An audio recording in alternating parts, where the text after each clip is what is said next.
Good evening to everybody. Apologies for some of the technical snafus. We swear we are working on it. This is Kitchener Panthers baseball on YouTube. He's Ian Joudrey. I'm Mark Pare. We join in progress in the top of the second inning. No score between the Kitchener Panthers and the Toronto Maple Leafs. Marcus Connect just struck out to Andy Vargas. It is Justin Mara up to bat, the first baseman for the Toronto Maple Leafs here this evening.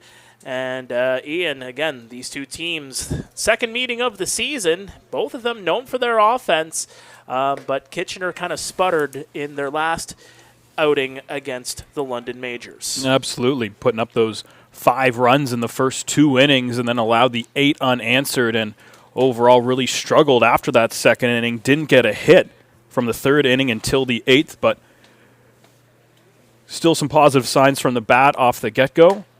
Would love to see them get back on track here today. Well, there's some positive signs right there as Andy Vargas has just struck out his last 2 he has seen. He is through an inning and 2/3. Went through a 1-2-3 inning in the top of the first. A trio of flyouts to Ryan DeSantos, John Javier, and Rando Moreno. Let's take a look quickly at the starting lineup for those Toronto Maple Leafs. As, again, Ryan DeSantos, John Javier, Rando Moreno, Marcus Connect, Justin Mara, Dan Mara, his brother, and then Spencer Ross, the former Kitchener Panther, Spencer McInnes, the call-up, and Ben Sidorinos. Dan Mara, the batter up here, the elder of the 3 Mara brothers. That one's going to miss downstairs for ball number 2. You look at Andy Vargas' numbers from the first 2 starts of the season, a lot of people are going to go straight to that 9 ERA, which is the worst among qualified pitchers, but he's got a very high K rate this year, came into this one the 3rd most strikeouts in the IBL, and he started to command the strike zone pretty well here this evening, has already got 5 swings and misses. I'd like to see him continue and get a bit more of that, attack the hitters. Yeah, one of 5 import players on this team this year. The man behind the dish, Junior Ibarra, as there's a strike. Evens the count at 2-2 with a pair of outs on the board. Junior considered a domestic player now. He's been around these parts long enough. Allows a import slot to open up. Chopper in the infield. Jordan Mandalay will get it over to first, and he'll get the tag. And that is yet another 1-2-3 inning. As we head to the bottom of the second, it remains no score between the Toronto Maple Leafs and the Kitchener Panthers. Well, now that we have a little bit of time as we are, again, joining this game in progress, Ian, you look at the Kitchener Panthers, you look at the Toronto Maple Leafs, Kitchener 2-2 on the year, that loss to London on Sunday. For the Toronto Maple Leafs, coming off a tough 7-4 defeat to the Guelph Royals over the weekend, too, and a game that, well, was one of very few in the IBL. In fact, in the last week, there have only been 5 games played because of all these rain delays. Yeah, exactly. Now that's really going to put the Panthers to test over these next few games. 3 games in the span of 4 days with that makeup game on Saturday afternoon. You look at the way these two teams matched up last year. Toronto won the season series handily 4-1, but you peel back a few more layers and realize that it's probably a bit closer than that story tells. They scored 49 runs in those games. Kitchener scored 41, and to only come up with 1 win in 5 games when putting that many runs on the scoreboard is awfully tough. And you can imagine if they get a little bit more help from their pitching, which obviously everyone wants, then you'd think there's some positive outcomes on the way. You're saying it's like an onion, Ian? Peeling the layers? Or an ogre. Or an ogre. An ogre has layers, as they say. Well, the guy that has some layers in terms of his pitching ability is Josh Berenbaum. He is the one starting on the hill tonight for the Toronto Maple Leafs. That's right. 3rd start of the season. He's combined to pitch about 7.1 innings coming into this one.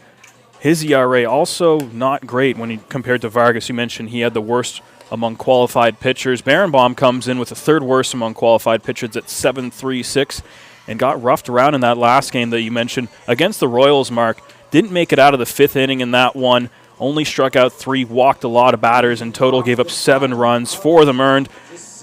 strike count was pretty low. Didn't make it to 100 pitches, didn't get a lot of swing and miss, but a solid first inning for him. Navigated his way past an error, got a help from the double play, but now he'll be forced to face the heart of the Panthers' order here in the second. That's right. AJ Carosis is the DH here this evening. Doesn't have that baby blue bat like he had a year ago.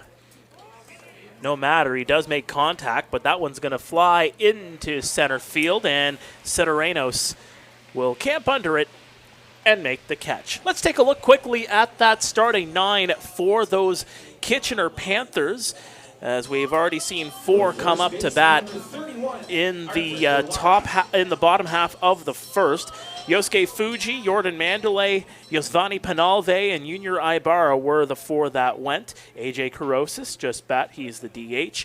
Arthur Kawara is the first baseman. Usually you see him DH, but he has moved over to first base tonight. Charlie Towers, Trent Lawson, and Wander Santana make 1 through 9 here tonight.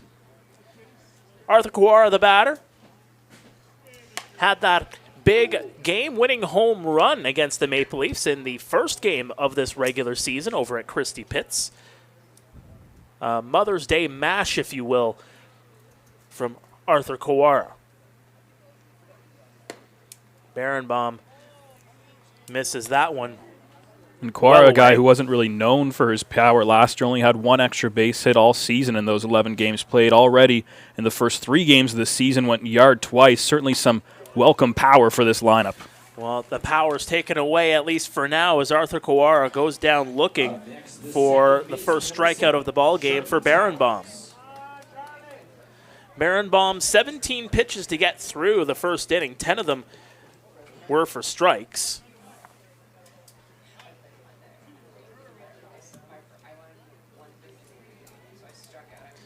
And it's Charlie Towers coming up to bat here. Towers, a former Toronto Maple Leaf. Played for them last season. Came over in that deal for Spencer Ross during the offseason. That one's well inside, but it just clips a bit of the black for strike number 2.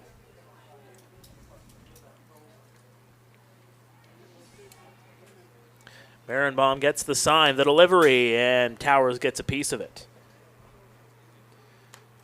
Towers is definitely going to get his fair share of ABs this year, one of just 3 hitters in tonight's lineup that can hit from the left side, so he'll definitely be leaned upon in a righty-heavy Panthers lineup. The delivery, wow, right across the dish. Towers can't believe it, but that is strike 3 looking. Pair of strikeouts in the second inning for Josh Barenbaum. We remain scoreless through 2. Stay with us. This is Kitchener Panthers baseball.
Welcome back to Kitchener Panthers baseball.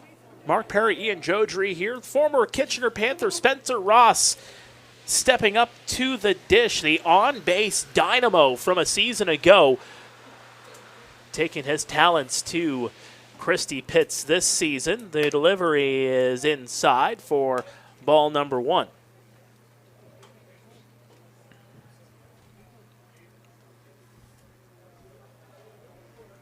Plays at the University of Toronto. Of course, what kind of initiated the move over to Christy Pitts. Wants to play a little bit closer to home as well, being a Mississauga native. It's a 2-0 count. In the second, men talked about Kawara and his outburst of power to start this season. Spencer Ross has been pretty similar in these first 4 games. Only had the 1 extra base hit in all of last year. Already 2 in the first 4 games coming into this one, and that's why he's earned himself a spot in the heart of that Maple Leafs order. He's the kind of guy where, you're not going to see that power often. You're going to get a whole lot of singles, just put it through the gap, put it into play. He's going to draw the walks. He's patient at the plate. Might get dinged with a baseball in the arm once or twice too, but there's ball number 3. But again, that's Spencer Ross. That's what he brings to the table, and it's effective. And he's looking very well. His first IBL season a season ago made himself a second-team All-Star. Sorry, second-team All-IBL. They did change the honors a year ago from All-Star to All-IBL. Nonetheless, Spencer Ross does get on base with the free pass. You mentioned the patience, really making Vargas work for it, not swinging away like we saw the first 6 batters of the game, and that results in the first base runner that Vargas has had aboard tonight. Quickly, let's take a look at the starting alignment for the Kitchener Panthers on defense. From left to right, Trent Lawson, Wander Santana as a bunt right in the infield. Throw over to first and not in time. An infield single for Spencer McInnes, and that is going to be IBL hit number 1 for Mr. McInnes, the call-up from East York, as he moves the runner over and he gets on base himself. Well, doing his job. That's not exactly how you imagine your first hit anywhere, but little small ball always will do the trick, regardless if he was thrown out at first. A terrific bunt. Put it in a perfect spot. Even with Fuji playing in on the infield grass and having a great beat on that ball, no chance to get the speedy McInnes at first. Yeah, his first at-bat in the IBL turns into a base hit, so he is 1 for 1 in his IBL career. Congratulations to Spencer McInnes. Ben Sideranos, now the batter. That one's going to get through Ibarra, and both runners will advance. Vargas just cruising right along, retiring the first 6 batters of the game, and now it's the bottom 3 of the order that have given him some trouble. The walk, the bunt single, and now the wild pitch, and he's going to have to dance his way out of this one. Just to finish off the defensive alignment, Yosuke Fuji is over at third base. Jordan Mandalay is at short. Charlie Towers at second. Arthur Kawara at first. And as mentioned, Junior Ibarra is behind the plate. The battery mates of Mr. Vargas, his country mates. The delivery just missing on the outside. Sideranos doesn't bite. 2-0.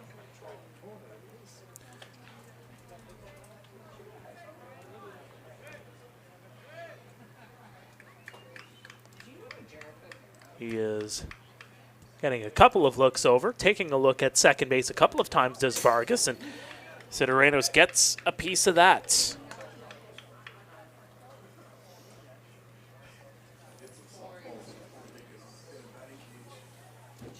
Well, he just had McInnes picking up his first IBL hit. Now we get Sideranos in his first IBL at bat in a big spot too. And it's that Thursday night road trip. Sometimes guys are just not available. They call this a working man's league for a reason. The delivery from Vargas, and great job there by Ibarra to frame that one up nicely. That is going to be a strike to even the count at 2-2. Great spot from Vargas. We've seen both pitchers really attacking that outside corner. They've been getting the call, and keep that away in a low damage area. Well, as we have seen all season, and in particular the message to the pitching staff here in this ballpark, in a sense, just because it is such a hitter-friendly ballpark, work the quadrants, work the corners. You don't want any meatballs up the middle, as that one goes under the zone and puts the count at 3-2.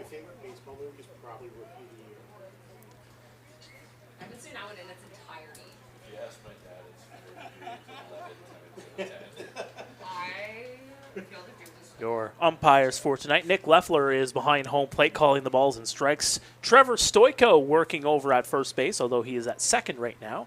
And Chris Long is over at third. The delivery, swing and a miss, strike 3. And Sideranos goes down swinging. Third strikeout of the ball game for Andy Vargas.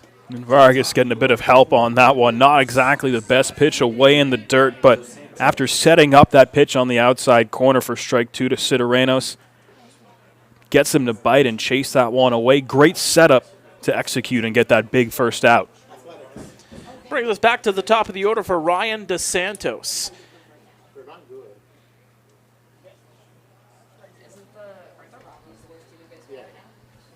As he flew out to center field his last time up. Big swing and a miss for strike number 1. DeSantos, a home run, hitting 200 on the season.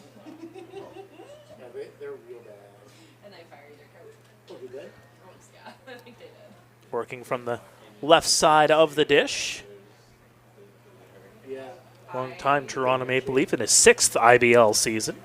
It's part of the reserve list for the North team at the All-Star game in Welland a season ago. Big hit there. That one's going to be sent deep into right center field off the fence. And that is going to go over the fence, a home run, as Ryan DeSantos gets his second of the season. The Toronto Maple Leafs take a 3-0 lead, a 3-run bomb from Ryan DeSantos. Just a professional piece of hitting. Vargas challenged him with the fastball, and DeSantos saw that one all the way after watching that first pitch for a strike. And we talk about the hitter's park and in right center field when the ball's carrying and the wind's blowing out.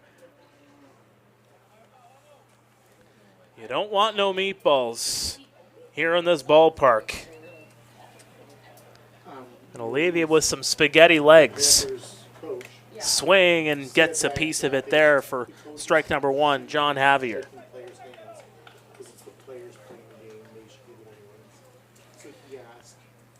So we'll have to see how Vargas resets after giving up the home run to right center. Vargas got the win his last time out, that Sunday afternoon game against Chatham-Kent a couple weeks ago. Went the 5 innings needed to get it. Gave up the 7 earned runs despite a huge day in terms of strikeouts. 11 for him and up and over 100 pitches. Let's see how he rebounds after giving up the early lead.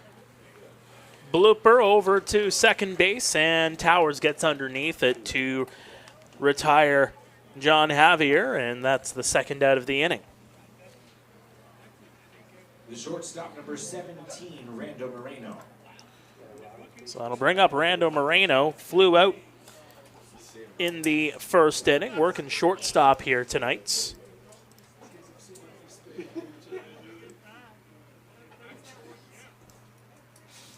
From Monte Plata, Dominican Republic. Well outside there for ball number 1. First year in the IBL, Moreno, a former free agent signing of the San Francisco Giants back in 2011. Played 7 seasons in their system. Made it to AAA Sacramento back in 2016. Faces a 2-0 count here. The well-traveled Moreno, one of the import players on this Maple Leafs roster. 3-0 count as Moreno showing some really good patience here. Yeah, Vargas had been attacking the strike zone, been getting a lot of chase here in this third inning, but Moreno's not biting at any of that outside location. There's a strike as he just clips an outside edge. Puts the count at 3-1.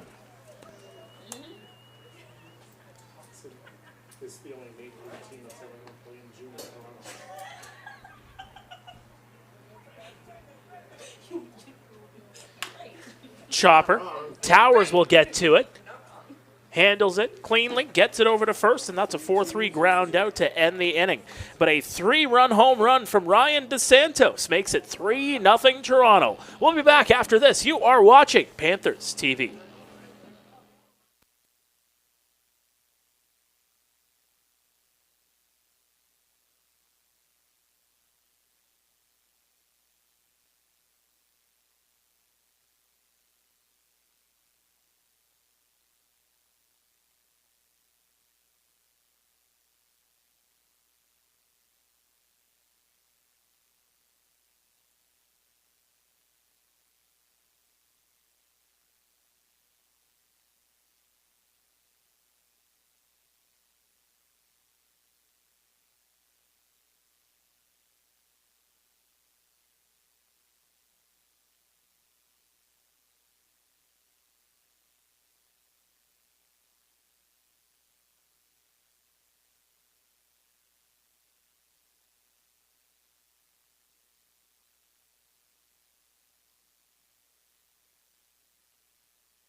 Well, some Backstreet Boys are playing here at Jack Couch Park, so that means only one thing. Trent Lawson comes up to the dish. The 8-9-1 hitters due up here for the Panthers in the bottom half of the third. Mark Pare, Ian Joudrey here, and the Panthers have a little bit of work to do here, down 3-0. Yeah, absolutely. Things kind of unraveled for Vargas in that third inning. The walk, the single, bounced back with the strikeout, but then gave up the big 3-run jack.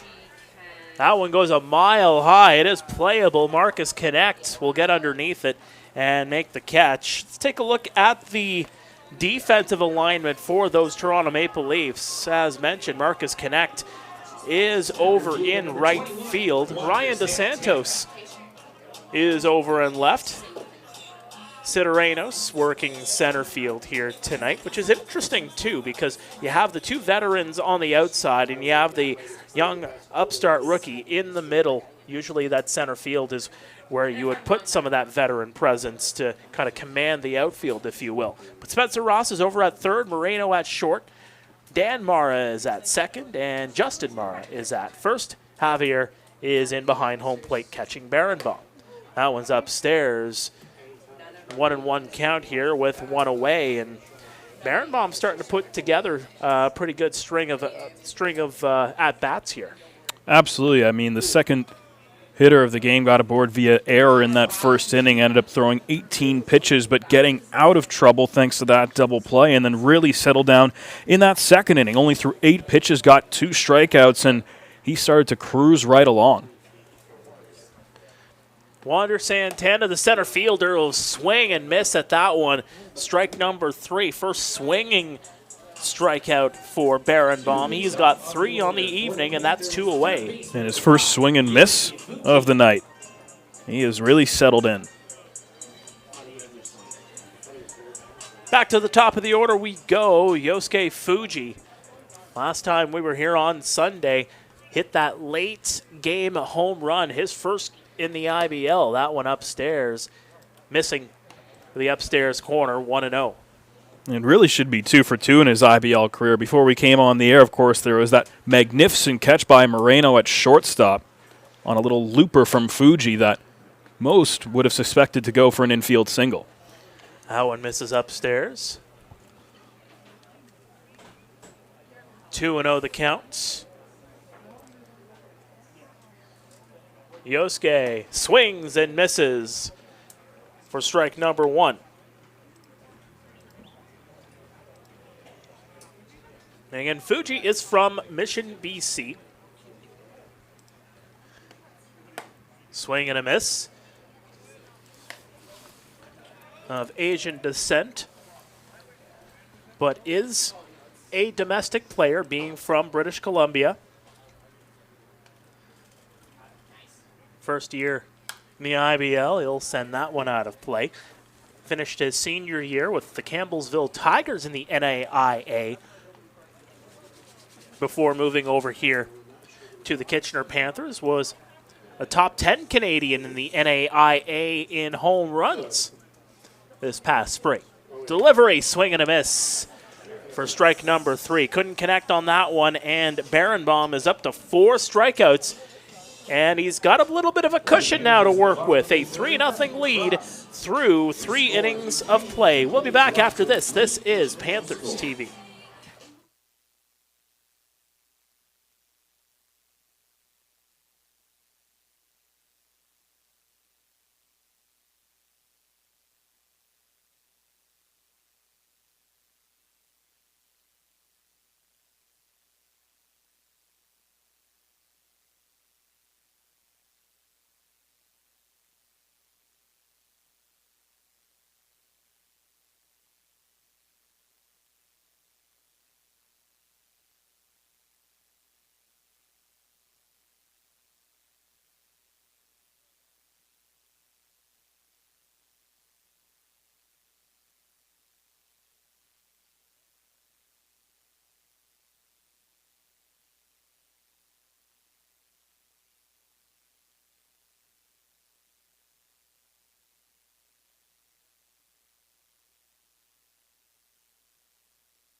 Welcome back to Panthers TV. Mark Pare, Ian Joudrey here on a Thursday night as we send it to the top of the 4th. Marcus Connect, the batter, struck out his last time up. Andy Vargas heading into his 4th inning of work. He's got a trio of strikeouts to his credit here tonight. Swing and a miss for strike 1. Through 22 pitches in that 3rd inning, would love to eat up a few more innings, especially with Kitchener playing 3 games in 4 days. You know they want Vargas to go deep into this game and make himself available later in this weekend. The delivery just missing on the outside edge. You know he was trying to work the quadrant there, but didn't miss it by much. Connect, one of those big-time veterans here in the IBL. Gets a hold of that one and just sends that one through the gap for a base hit. Connect in his 6th IBL season. 2018, 2019, 21 and 22. Missed 2023 and came back in 2024. Former Milwaukee Brewers product. Just the 2nd time today we've really seen some hard contact off Vargas. This 3rd hit, of course, the home run. Very hard hit, but McInnes got aboard via the bunt. That one's going to go right at the knees for strike number 1. Well, in his last outing, in Toronto, because he got the start in the season opener, I know the Bushmen were giving it to him quite hard in the first few innings. That one set up high, a mile high playable. Getting into the thin air and over to first and in time. Doubles him up. Not a boneheaded base running play by Connect at first base. No reason to take off. Obviously, if that ball drops, you're set up for a force out at second base, but the last thing you want to be doing is caught in no man's land to set yourself up to run into a double play, and that's exactly what he did. Vargas getting a huge break. You cannot make a mistake with Junior Ibarra playing defense. He is one of the best to do it in this league. He recognized the play, saw Connect leaning a little bit more away from the base, and he made no mistake. A dart to first base for the 2-3 double play. And that'll bring up Dan Mara with 2 out. And a base runner erased. I mean, that's a 50-foot throw for Ibarra to make, and you're more than 2 steps off the base. You're setting yourself up to be in an awfully risky situation when you don't need to be. Nobody out in that situation. And again, being the veteran that he is, Connect. No, that's a rare gaffe by the Toronto native. The delivery from Vargas, and he did not go around, did Dan Mara. He's gotten quite a few chases on that breaking ball down in the zone of the other batter's box. Almost got it that time, but Mara able to hold off on the check swing. Vargas will try again. Into the dirt it goes, and Ibarra protects it. By the way, if you go to the IBL website or even the Kitchener Panthers website, so theibl.ca or kitchenerpanthers.com, there's a great feature on Junior Ibarra talking about his, his journey through baseball and, his dream of having his family come up here one day and seeing his 2 kids watch him in a Panthers uniform live and in person. As that one's going to be darted into left field, the base hit for Dan Mara. More hard contact. Mentioned that was just the second time earlier in this game when Connect hit that single up the middle to start this inning. Haven't seen a lot of it off Vargas on the season. That time Mara with a solid rip into left field, and now that play from Ibarra really proves to be important. Otherwise it'd be 2 on and 1 out. Instead, Vargas in a much preferable situation. By the way, I got to give a shout out to Carlos Verdi, who is doing weekly features called Check Swing on the IBL website. Junior's feature is the latest in that series, as that one will miss 1-0. Spencer Ross, the batter, he walked and scored in the last inning.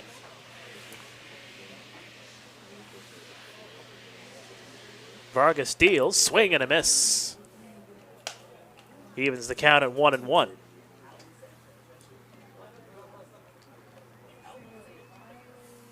Again, the ability to get on base for Spencer Ross. He had a lengthy on-base streak for the Kitchener Panthers a year ago. I believe it stretched from Canada Day all the way into the playoffs.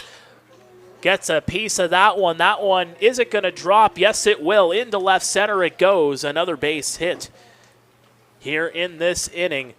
And Spencer Ross is 1 for 1 on the night. More hard contact this inning off of Vargas. That time Ross just put it in the perfect spot. Didn't try to do too much with that pitch, but he got it over the heart of the plate and put that one in the perfect spot in a shallow left center field. And going back to that play from Ibarra, how crucial it is now. Otherwise, another run would be across for the Maple Leafs. That is correct, sir. So Spencer McInnes, who is 1 for 1 in this game in his IBL career as well. The delivery, swing and a miss for strike number 1. I don't know if there's any movement happening over there in the bullpen, but I see somebody coming out of it wearing the catcher's knee pad, so I'm thinking somebody was maybe doing some work.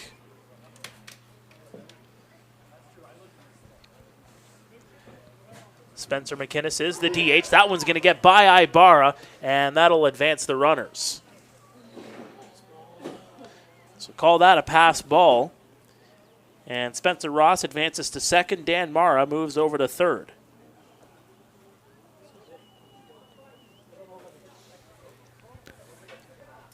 McInnes was given a much different task in his first plate appearance. Just get the runner over, lay down the bunt. Now it's swing away. 2 ducks on the pond and a huge opportunity for the young man. Ducks on the pond, I like it. We're not in Welland, though.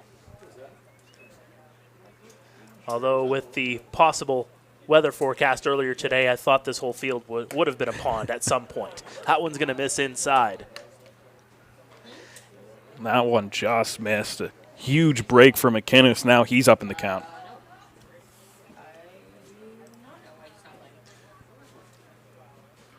See what Vargas has in store here. Checks over at second base. The 2-1, and that'll clip the black on the inside for strike 2. And just trying to work those quadrants yet again. That one just about belt level.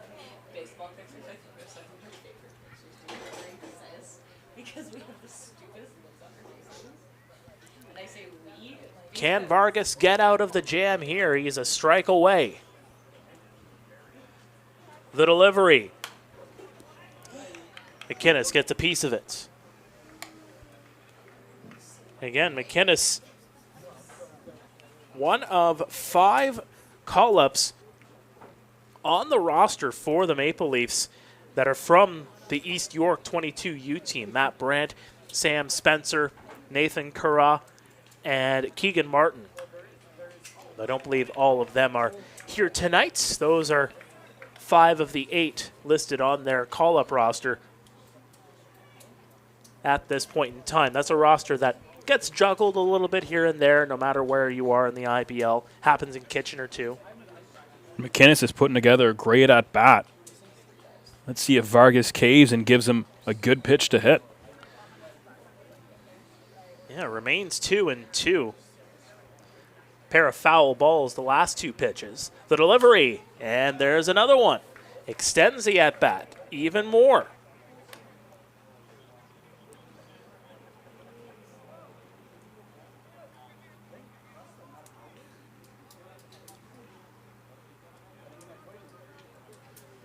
So we're at 7 pitches in this at-bat. McInnes is making Vargas try to earn it here. Runners still at second and third. The delivery upstairs. Full count here on McInnes, who is having a great at-bat here. Thought Vargas might try to challenge him with the fastball there after he fouled off a couple breaking balls, but tried to get him upstairs. But another great eye by McInnes, not offering at that one. 3-2, swing and a miss. He got him. A lengthy at-bat goes the way of Andy Vargas. And he comes off the hill unscathed. They strand a pair. And it remains 3-0 Leafs as we head to the bottom of the 4th. Stay with us. This is Panthers TV.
Welcome back to Panthers TV. Mark Pare, Ian Joudrey here with you.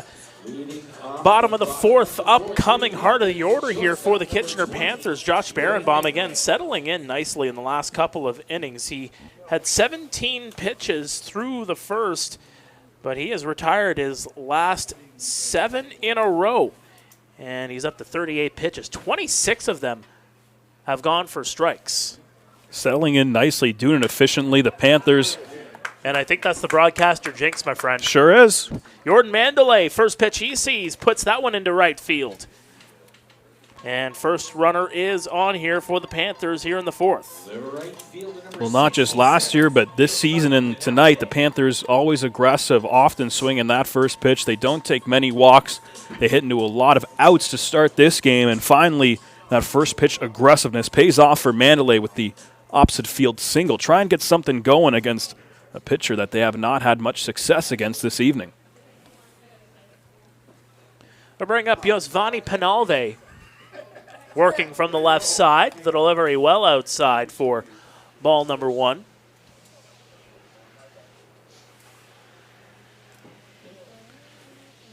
And Penalve working right field here tonight, his usual position. Yeah, with the leaving of Raul Gonzalez, who did some yeoman's work for the Kitchener Panthers the last few seasons. You know, that's one import that comes out of the lineup, and you know they're counting on a guy like Yosvani Penalve to come in and perhaps pick up a little bit of that power that Raul does. Brought to the team the last few years. Absolutely, and he's done in the first couple games, 5 RBI. That's top 10 in the IBL. He's a guy that doesn't strike out a lot, puts the ball in play, really fits that Panthers identity. Puts that one into deep left field. It is playable, and DeSantos comes over to make the catch. So again, another at-bat where it doesn't strike out and, making that hard contact. Absolutely, and oftentimes that can lead to good things later in the game. Long fly ball to the outfield is usually much more productive than a strikeout, so they'll take that contact, and Barenbaum's definitely going to attack Penalve a lot differently after some hard contact in his previous AB. Junior Ibarra now the batter. Made a great defensive play in the last top half of the inning. Holds off on that one, and you can see his bat from a mile away. Yellow gloves, red bat. And talking a lot about Ibarra's defense for his entire career, but especially these last 2 games, he's had 2 plays that have stood out that have saved runs for this Panthers pitching staff. Look out for the camera there, as you saw that ball maybe go about 2 feet away from where we have that situated. Again, working on some angles as this season goes along. The equipment, you're not going to see it on Rogers TV. Obviously, we don't have the truck coming out here. It is an independent kind of broadcast we're putting on.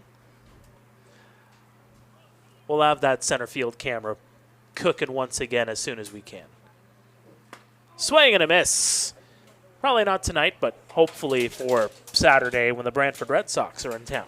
Busy weekend for the Kitchener Panthers on that topic, Ian, as it's a 1-2 count here on Junior, and the Saturday game, 2 o'clock. You don't see that too often. It is the makeup game for that rainout we saw last week. Junior makes contact. Handled by Moreno. Throw over to first in time, and they get the double play. So they get the base runner, but they erase him on the double play, and through 4 it remains Toronto 3, Kitchener no score. Stay with us. This is Panthers TV.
welcome back to Panthers TV, getting set for the top half of the 5th inning here at Jack Couch. Toronto 3, Panthers no score. Mark Pare, Ian Joudrey here, as it'll be the 9-1-2 hitters due up here for the Maple Leafs.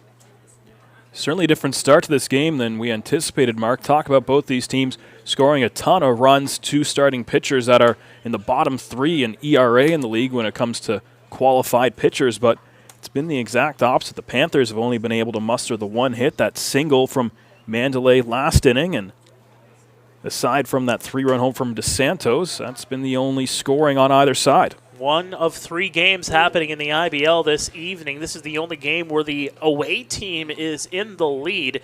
Top of the 6th in Welland, the Jackfish with a 2-0 lead on the Brantford Red Sox. Kitchener's opposition in 48 hours. I should say 36 hours. The delivery, getting a piece of it high into right field. Penalve calls off Towers, and they'll retire Sideranos. The other game happening right now, top of the 4th in Barrie, the defending champs Baycats, who will be here on Sunday, leading 5-0 over Chatham-Kent.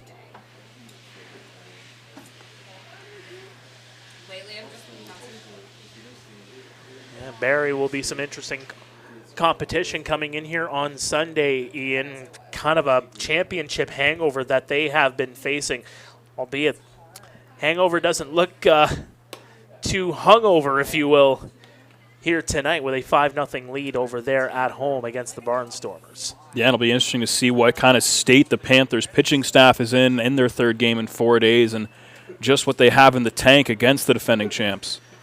That one's going to go right across for strike number 1 on Ryan DeSantos. His last at bat, a 3-run home run, the only scoring in this game so far. The delivery, and right at the knees for strike number 2. Of note for Barrie, I know Ryan Rio is going to have a crowd with him coming in to play with the Baycats, as I think he's having his bachelor party weekend, actually, and said that he's going to have some of the boys with him here at Jack Couch on the Sunday to watch him play for the Cats. So, surely no distractions there. Not at all. Not at all. Congratulations to him. He'll be getting the ring put on it very soon. Another ring. Another ring, that's right. Showed off that sparkly ring. Actually, I don't think he showed off the ring. That one hits the outside edge for strike number 3, K for Andy Vargas. And a beautiful setup sequence on that at bat to DeSantos. Outside corner with the fastball, then comes up and in with the breaking ball, one that starts above the strike zone and then catches the top of it and freezes DeSantos. And a great start to this 5th inning for Vargas. John Javier now the batter. He's 0 for 2 here tonight. And that pitch count has been starting to climb here for the Kitchener starter, as that'll be fouled away by Javier.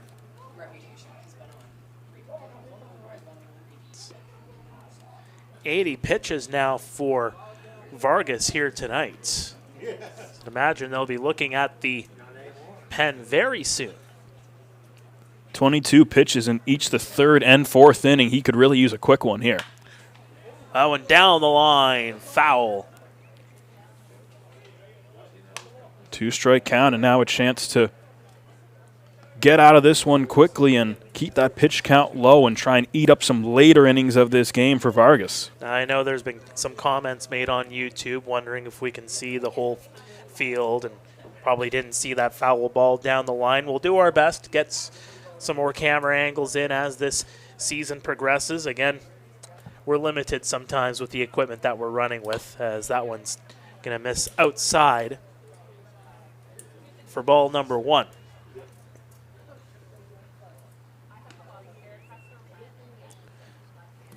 Now Javier, again, one of those import players on this team.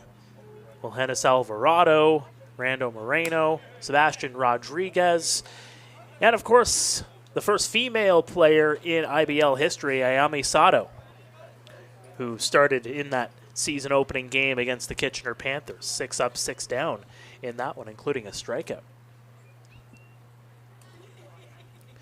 2-2 count here on Javier. The delivery. Javier puts that one into left field and right into the waiting glove of Trent Lawson. 1-2-3 inning just what the doctor ordered for Andy Vargas. We head to the bottom of the 5th. It is still Toronto 3, Kitchener no score as we go to break. This is Panthers TV.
Welcome back to Panthers TV. AJ Karosis, Arthur Kawara, Charlie Towers due up here for the Panthers in the bottom half of the 5th. Barenbaum rolling along through 4 innings. He has 4 strikeouts and has given up just the 1 hit here so far. That came back in the last inning.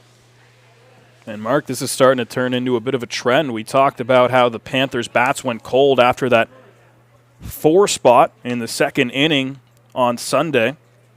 Of course, Fuji hit that pinch hit home run in the 8th. Besides that home run, it has now been 39 straight Panthers batters without a run scored since then. That'll miss downstairs, 2-1 the count here on Karosis.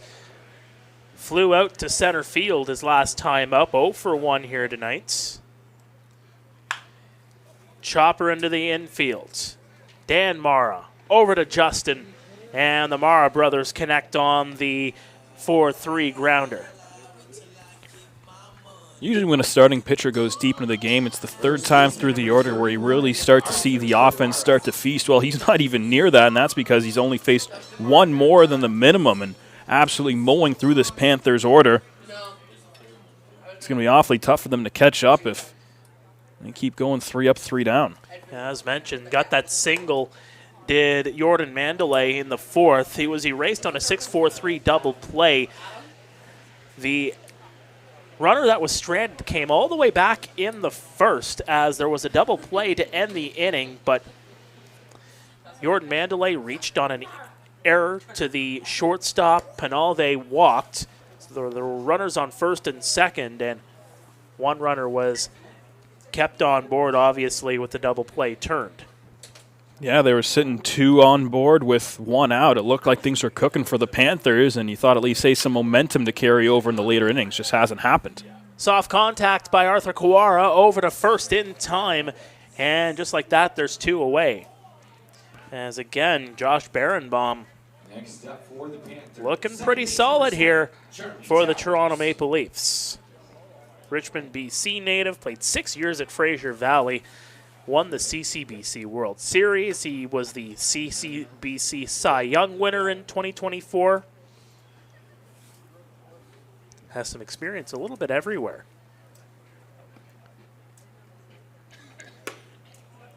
Inside, but just catching the black, says the home plate umpire for strike number 1. Haven't seen that heat a lot from Barenbaum. Absolutely spot on location to get that first pitch strike there. Lined over to the second baseman, and Mara can't handle it. Advancing to first does Charlie Towers. It was a hot shot ball. I'd imagine they're going to call that one a base hit because that was a hard hit ball. Indeed, it will be called a single. So a 2-out hit for Charlie Towers against his former team. And I'm sorry, but the walk-up song for Trent Lawson is an all-timer, folks. Throw over to first, not in time.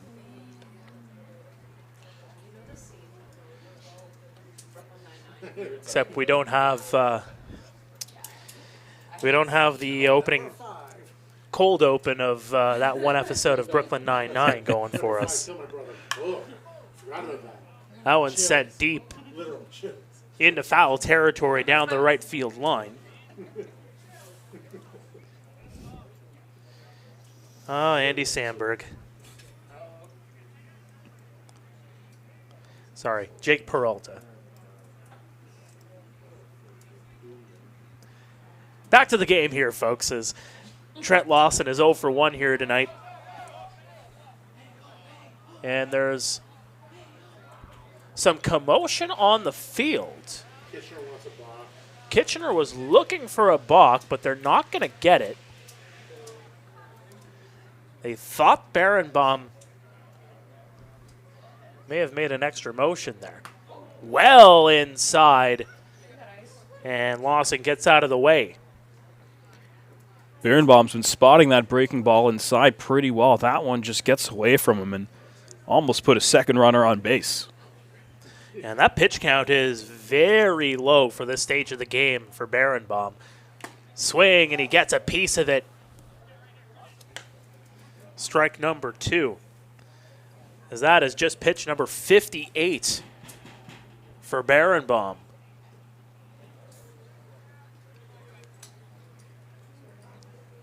Strike away from getting out of it here.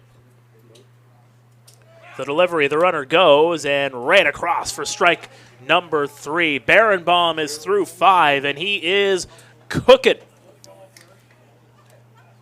Toronto 3, Kitchener, no score. We go to break. This is Panthers TV.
Welcome back to Panthers TV as we welcome you back here to Jack Couch Park. Top of the 6th between the Panthers and the Maple Leafs. The Maple Leafs with a 3-run lead.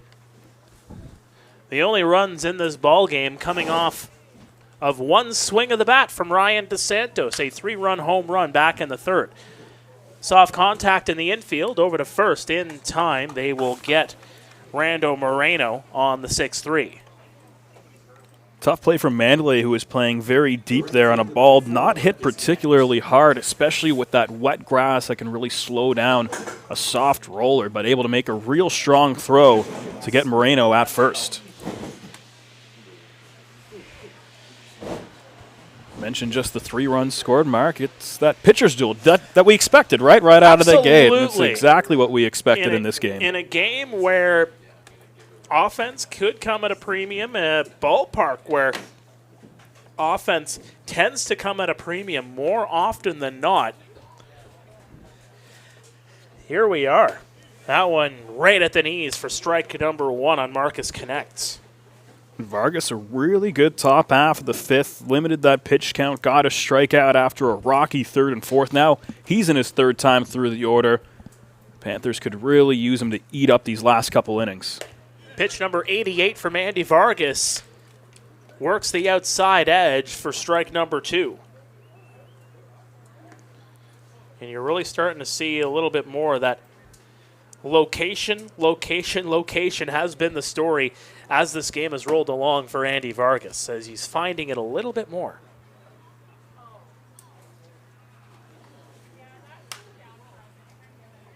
Pop, up high, into foul territory, hits the seats down the line, and luckily nobody was sitting in that seat. By the way, if you would like to join the action and pack the Jack this season, KitchenerPanthers.com/tickets, the place to go. You can buy them online. You can also buy them at the gate as you come in.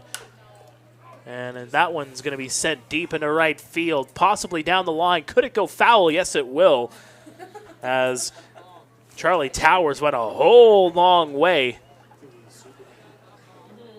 But that ball, just uncatchable where it landed. Yeah, if you had a lefty at the plate, then Penalve might have had a better shot at getting to that ball just based on the alignment. But with a righty hitter and sending that one to the opposite field, no chance for anyone to track that down. And a 3rd chance for a Connect after a couple foul balls. Connect 1 for 2 here tonight. Struck out in the 2nd, singled in the 4th.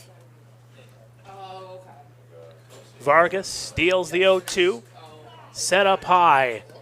Towers has a beat on it in the infield, gets over, makes the catch, 2 away. And that was a breaking ball from Vargas that caught a whole lot of the zone. Connect's eyes lit up, but he just got out in front of it. You can see him slam the bat in frustration after popping that one up. A great opportunity, but couldn't do any damage with it. One of those ones where the pupils just really get dilated. You know that ball's coming toward you. It's like me when I'm trying to get a sausage down here at the concession menu. What do your eyes do when they tell you they're all out? We don't talk about that. We don't talk about that. I just grab a popcorn and quietly walk away. Justin Marr, the batter. 0 for 2 here tonight. First deliveries from Vargas, both going for strikes. 0-2 now on the first baseman. 1 strike away from another quick inning for Vargas. The Panthers could really use him to get out of this one quickly. That one's going to be a long foul into the parking lot. That one goes. As they look to get some more baseballs, does Nick Leffler at home plate. Again, this is one of those situations where you would like to try to extend Vargas a little bit more and maybe save an arm or two for the weekend. Swing and a miss for strike 3. That'll go a long way towards that goal as Vargas has retired the last 7 batters he has faced. We are through to the bottom of the 6th. It remains 3-0 Maple Leafs. This is Panthers TV. In the top of the 6th.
Welcome back to Panthers TV as we head to the bottom of the 6th.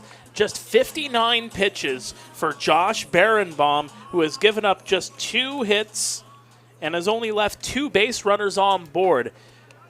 Quite the outing here, as that's going to be bunted foul. As Wander Santana, I think, was trying to catch everybody off guard, but that baseball just catches the wrong part of the bat as he was trying to race down the first baseline. And Santana looking a bit antsy on that bunt attempt, really moved up in the batter's box. Usually you see guys try and sit back in case it's a breaking ball so they can see that one all the way through and try and lay it down the third baseline. But Santana gets underneath that one, the bat a bit too level, and pops it straight up behind him.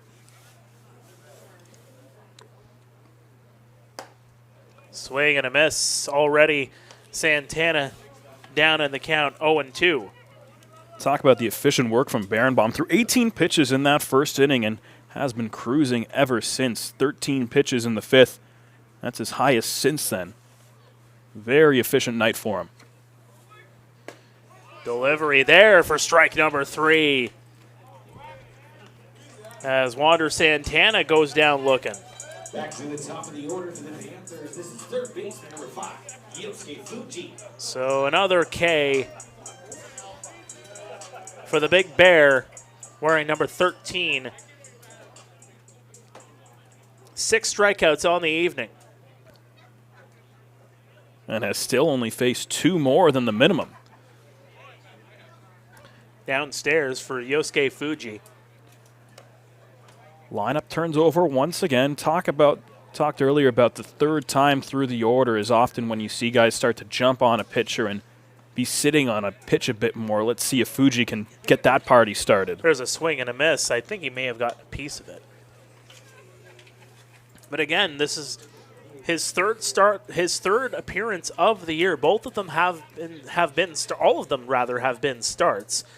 And all of them have been on the road. Hasn't seen action at Christie Pitts so far this season. Went through 3 innings in Barrie in a 6-4 victory. You talked about it before. Went 4 1/3 at Hastings Stadium just 5 days ago. The 1-2, and Fuji gets out of the way. And looks like a different pitcher than he did in that loss to Guelph on Saturday after giving up 7 runs for them earned and not able to make it out of the 5th. He is into the 6th inning and absolutely dialed in. Right across for strike number 3. Fuji goes down looking. Another K for Barenbaum, who is rolling. And he's really done it without any big swing and miss or any high or any big heat, I should say, as well. That time, another breaking ball in a perfect spot on the outside half of the plate after Fuji fouled off a couple on the inner half and absolutely froze him. 3 straight strikeouts now for him. That'll bring up Jordan Mandalay.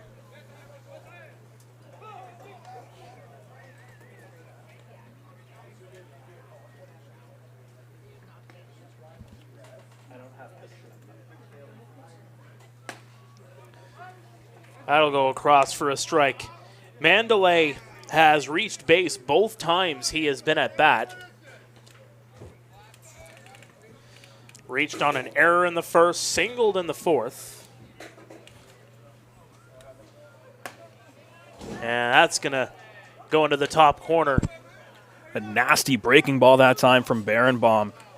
Saw Mandalay's knees buckle before that pitch came in. He thought that was going to be up and in on his hands. Instead, it just dropped over the heart of the plate. Swing and a miss. He'll get the tag and the out.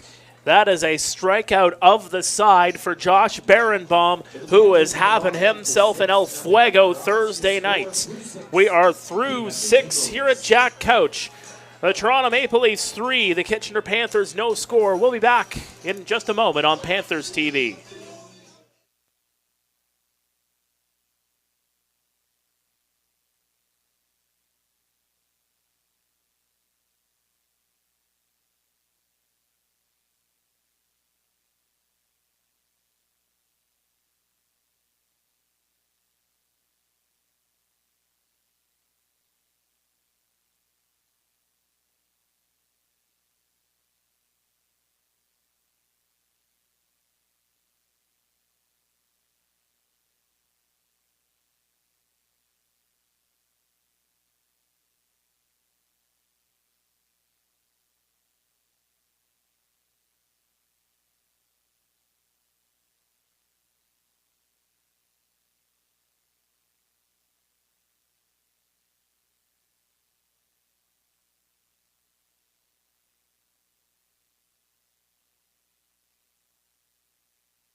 Dan Mara comes to the dish as we get set for the 7th inning here at Jack Couch again.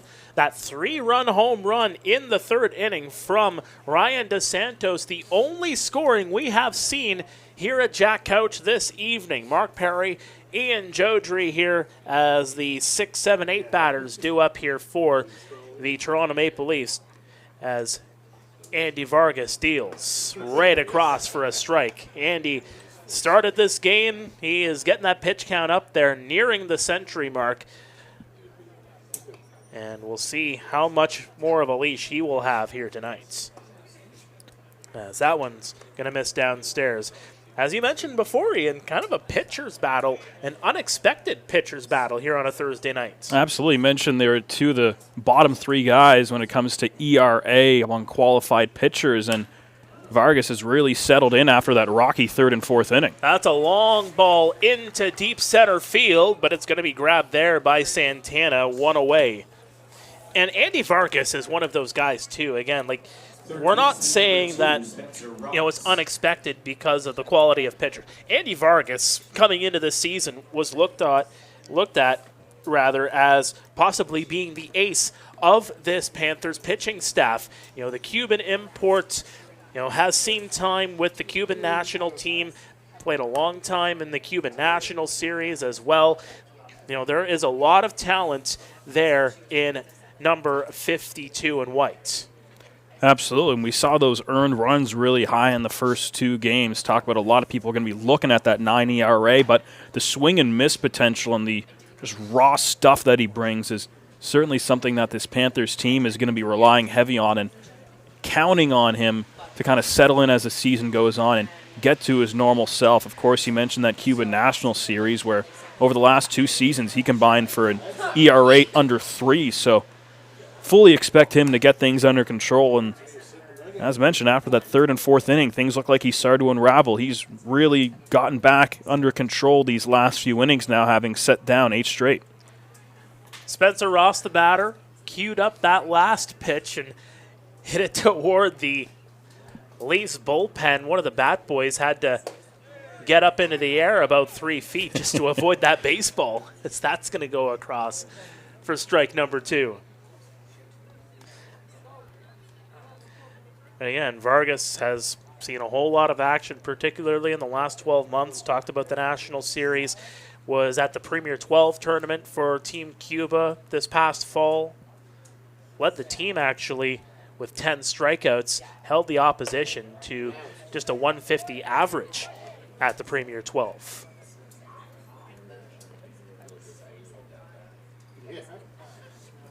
Two-two count here on Ross, who is 1 for 1 with a walk.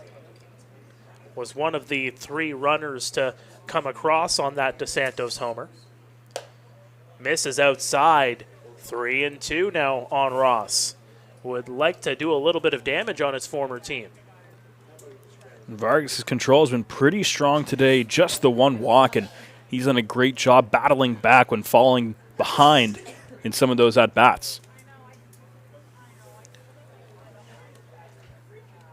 Vargas being ever patient, but Ross a little bit more patient there as he will take the walk, his 2nd of the evening. And a pitch that just missed up and in, and I think Ross tried to sell it by shoveling the bat towards his dugout and heading down to first quickly because that pitch just missed that inside corner. Vargas really wanted it and ends up issuing just his 2nd free pass of the evening. That'll bring up Spencer McInnes, the DH. Hit his first career IBL hit back in the 3rd as he takes one well inside. Out-of-town scoreboard, it remains 3-0 Welland in the top half of the 8th. They are at home to the Brantford Red Sox at the Pond tonight. Bottom 5 in Barrie, the Baycats 9, Chatham-Kent 2. Knocked over. Kawara over to second. They'll get the lead runner. And that'll be it as McInnes will reach on the fielder's choice. Just a good heads-up play there by Kawara over at first. Absolutely. I mean, lots of guys' instinct is to try and step on first and get the double play the hard way, but no matter what in a situation like this where you're trailing late in the game, you got to get that lead runner and leave it to your pitcher to escape in the event you can't turn the double play. Now you're in a much better situation with 2 out. 106 pitches now for Vargas here tonight. So he'll take on Sideranos with 2 away. Sideranos puts that one up high and out of play. It'll go into the seats. Haven't seen... I see a little bit of movement over there in the Panthers' pen, so imagine that this might be perhaps the last straw for Vargas here in the 7th. And well inside. Sideranos did well there to get out of the way. That fastball was humming in quickly and just slides back out of the way.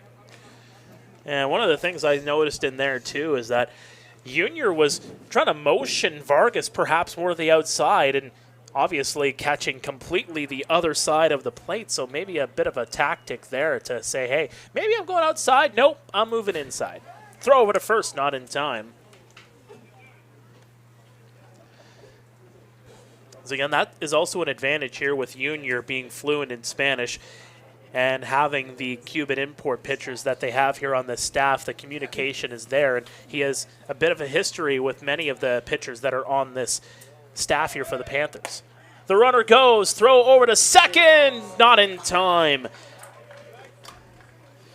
McInnes gets in there under the tag, and runner now in scoring position here for the Maple Leafs. Pretty good night for McInnes. Gets that first hit via the bunt in his first at-bat and then swipes a bag on one of the best defensive catchers in the league. Not much more Ibarra could have done there. Just a great jump from McInnes, read it all the way and slid in what was a high throw. So the count is 2-1. As it looks like McInnes is just getting reset over there at second base. It's the first time that the Maple Leafs have had a runner in scoring position since that fourth inning. Big moment here from Vargas to try and dig deep with the number 9 hitter up in a big spot.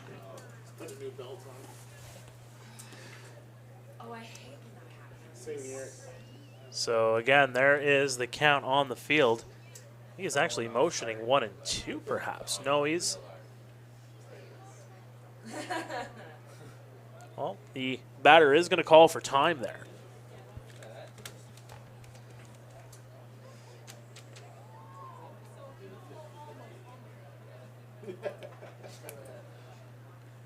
Bit of a delay here on the field. Again, next home game for the Kitchener Panthers coming up on Saturday afternoon. It's a 2 o'clock first pitch when the Brantford Red Sox come to town. Again, that is a makeup game for the rain delay that we saw last week. Another classic battle between Kitchener and the Brantford Red Sox. Down low, under the knees. Runs the count to 2-2.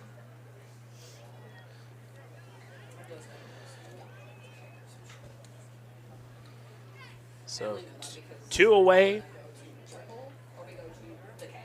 Vargas checks over at second. The delivery. Swing and a miss. Over, and he gets the tag, and that is going to do it. Nothing like a fourth out to end the inning. Why Why not get a fourth out? That means they'll have one down in the next inning, That's right? exactly what that means. That is exactly what that means. I know baseball. That's the rule. No runs, no hits. Well, I know the rules now because middle of the 7th means, by the rules, it is stretch time here at Jack Couch. Stay with us. It's 3-0 Maple Leafs. We'll be back after this. Don't go anywhere. This is Panthers TV.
It is the end of stretch time here at Jack Couch. Bottom of the 7th we go. Kitchener Panthers trailing 3-0 against the Toronto Maple Leafs. And I have to apologize in advance, folks. That is number 96 on the mound here for the Maple Leafs. We do not have a number 96 on our score sheet. So once again, number 96, not on our score sheet here. So we'd love to tell you who is actually on the hill taking over for Josh Barenbaum, but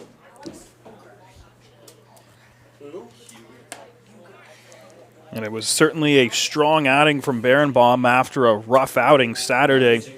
And Guelph went 6 innings, struck out 8, allowed just the 2 hits, no runs, only walked 1, and did it extremely efficiently with just 71 pitches thrown.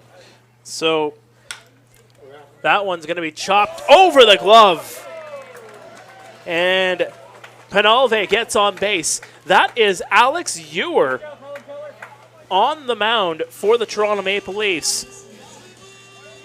Credit to our scoreboard operator, Jenny Cupa, who went down and up and is a little bit out of breath right now. Probably one too many sausages from the concession stands. We'll get you working cardio tomorrow at the gym. Sounds good. Is that a hit or an air writing? It bounces over the glove. It's a hit. And Alex Ewer, who is a call-up from the Whitby Canadians,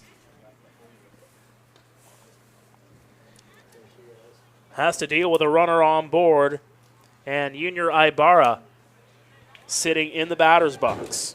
You can imagine Barenbaum is awfully nervous now watching from the dugout. He's in line for the win, certainly did his job, and now it's the rookie arm in to try and eat up some middle innings for this Maple Leafs pitching staff. You said UGER, right? UGA. GAR. It's UHER. UHER, okay. So for those that are scoring at home, Alex Ewer, that's Alex spelled normally, UHER. I know some of you fans are liking to fill out your scoreboards at home as this game goes along. We love you for it. I'll fix it later. 2 balls, no strikes here on Ibarra as keeps an eye on that one, goes well upstairs, 3-0 counts.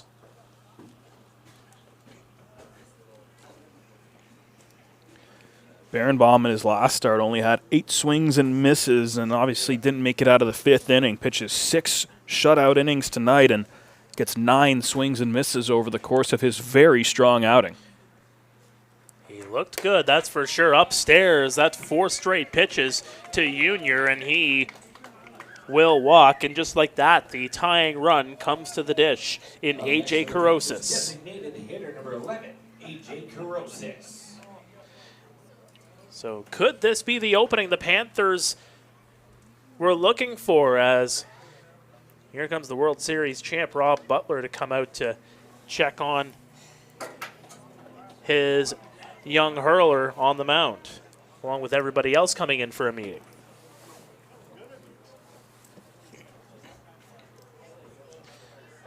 So again, Josh Barenbaum, a strong outing.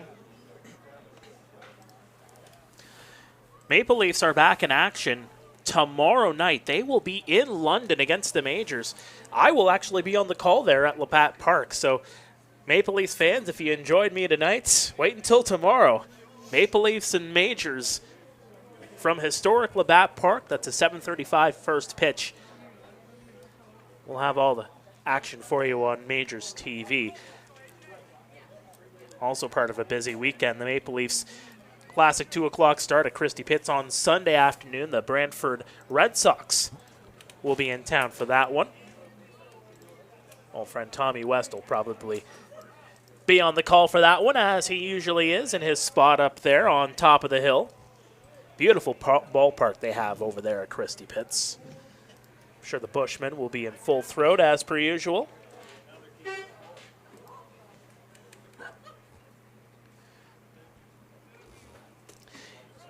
Carosis 0 for 2 here tonight. Ibarra on first, Penalve on second. A 1-0 counts. Paints the outside edge for a strike. And after throwing 5 straight balls, he really needed that one just to get back into the mix. And what do you think the message is from Rob Butler to Ewer as he goes out to the mound? I mean, I think they know that this Panthers team loves to swing at the first pitch, and I think that's why You see him go right at the hitter here. Not give him anything too juicy to really feast into. Well, now Ewer is up in the count. 1 ball, 2 strikes. Nobody out. Pair of runners on board. Again, a 3-0 Toronto Maple Leafs lead.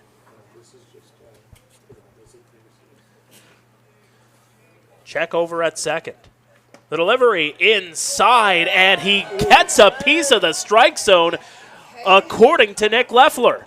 The fans cannot believe it, but A.J. Korosis goes down looking one away.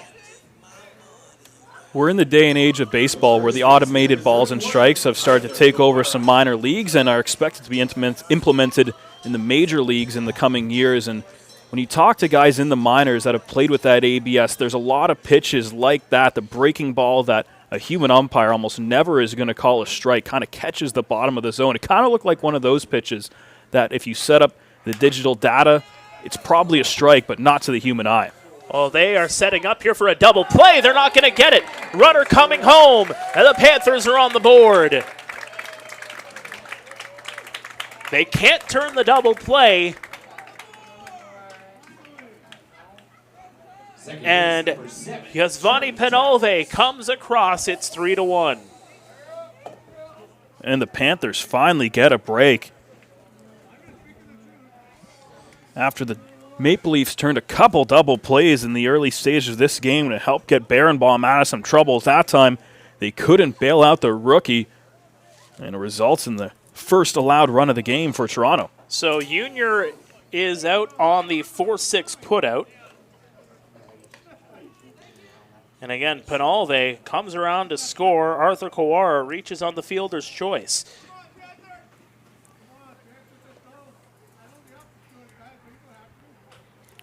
Could have been a 50-50 ball to call that one an error.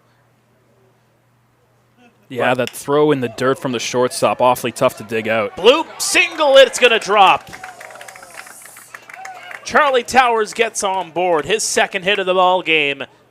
And the Panthers have a bit of life here in the 7th. And after he started delivering some strikes, good awareness from Charlie Towers. Doesn't try to do too much with that pitch, not in a spot where he can really get the barrel on and just gets enough of it to muscle it into that gap in right center field in a troublesome spot. And all of a sudden, tying run on base, go ahead run at the plate, and a much-needed rally in the 7th here for Kitchener.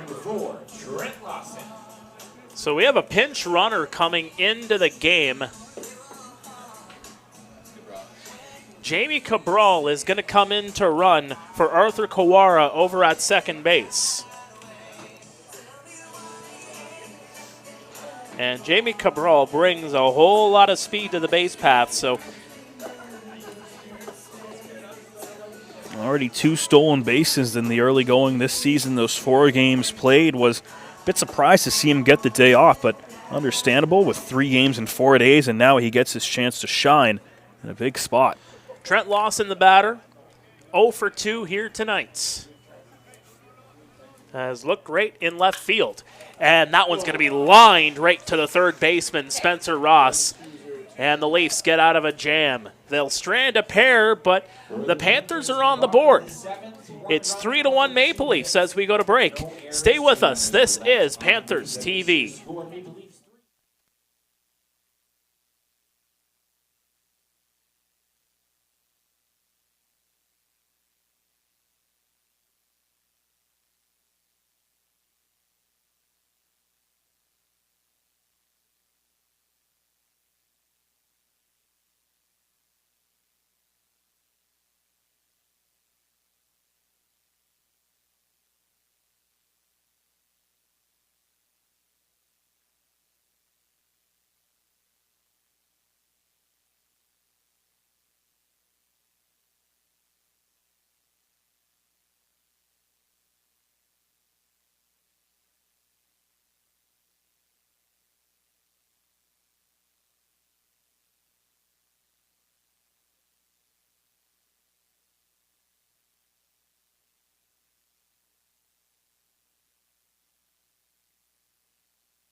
DeSantos. Welcome back to Jack Couch Park. This is Kitchener Panthers baseball live on Panthers TV. Mark Pare, Ian Joudrey, as the Maple Leafs look to try to answer. They gave up a run in the last inning, and their lead has been cut to 2.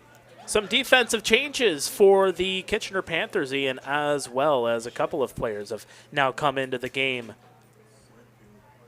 The delivery from Vargas, right above the knees, maybe a little bit more toward belt level for a strike on Ryan DeSantos, who has the 3 runs on the board, 3 RBIs, in fact, on that 3-run shot. Swing and a miss. That was a home run cut in half there from Ryan, but that'll be strike number 2. And when DeSantos hit that 3-run homer in the 3rd inning off of Vargas, I would have been pretty surprised if you told me at the time that he would be facing him once again in the 8th inning. He just keeps on rolling, doesn't he? And the 115th pitch delivered by Vargas is going to drop into deep right center field. Circling around to second, and Ryan DeSantos will get in with a double standing up. Almost the exact same pitch that he hit that home run off of in the 3rd inning. A fastball up in the zone and pulls it into right center field to the gap. Obviously not quite the same kind of exit velo he had in that 3rd inning at bat, but another extra base hit. In fact, he's got the only 2 in the game. So again, Nick Parsons has come in as a defensive substitution. He is at first base and coming into the grass, in fact, looking for possibly a play at the plate if there's an infield bunt perhaps drop down. Jamie Cabral, who came in to pinch run for Arthur Kawara, is now working out in center field, replacing Wander Santana. It's a 1-0 count here on Javier, who is 0 for 3. And right around the calf, I would say, a little bit above. And 4th time through the order, Vargas, the guy who really relies on the swing and miss, obviously is not going to have that kind of velo left in the tank. He's definitely going to rely on those breaking balls on the outer part of the plate, and pitches just like that are probably going to be his only hope of getting through this 8th inning. He's through 7. He has 7 strikeouts. He's given up 6 hits, 3 runs. Well outside there. 2-1.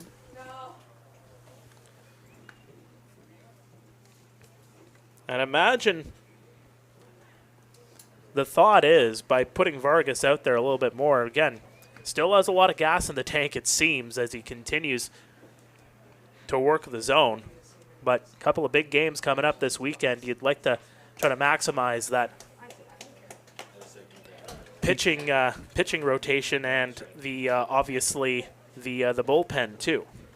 And as he creeps up on 120 pitches, you kind of wonder what this means for his availability for the weekend. Oh, he's not pitching the rest of this weekend.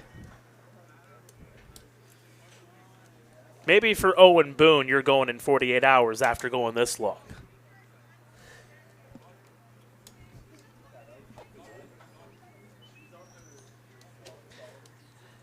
As that was quite the playoff series a couple of years ago. I think about 300 pitches for Owen Boone in a matter of a week in that playoff series with the Panthers.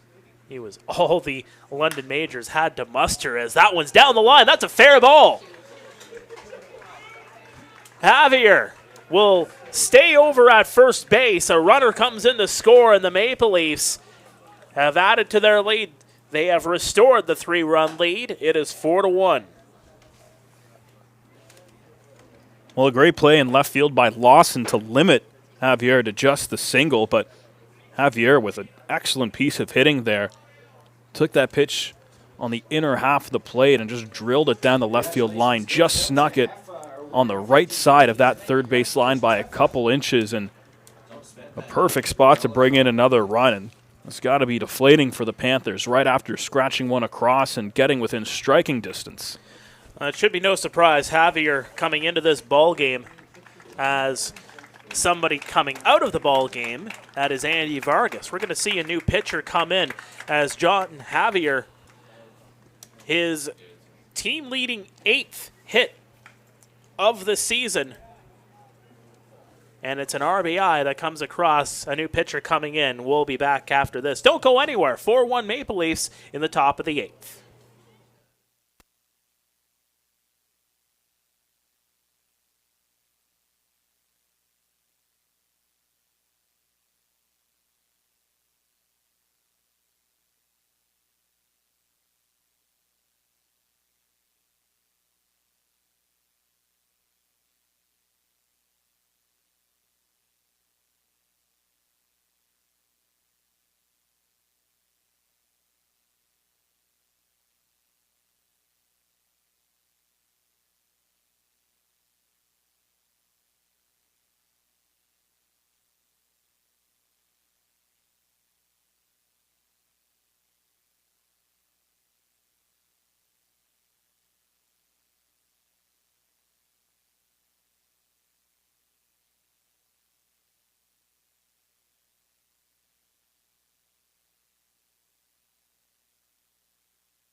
Welcome back inside Jack Couch Park. New pitcher coming into the ballgame. Replacing Andy Vargas is the former Guelph Royal, Danny Garcia. Absolutely. Garcia made the 13 appearances last season.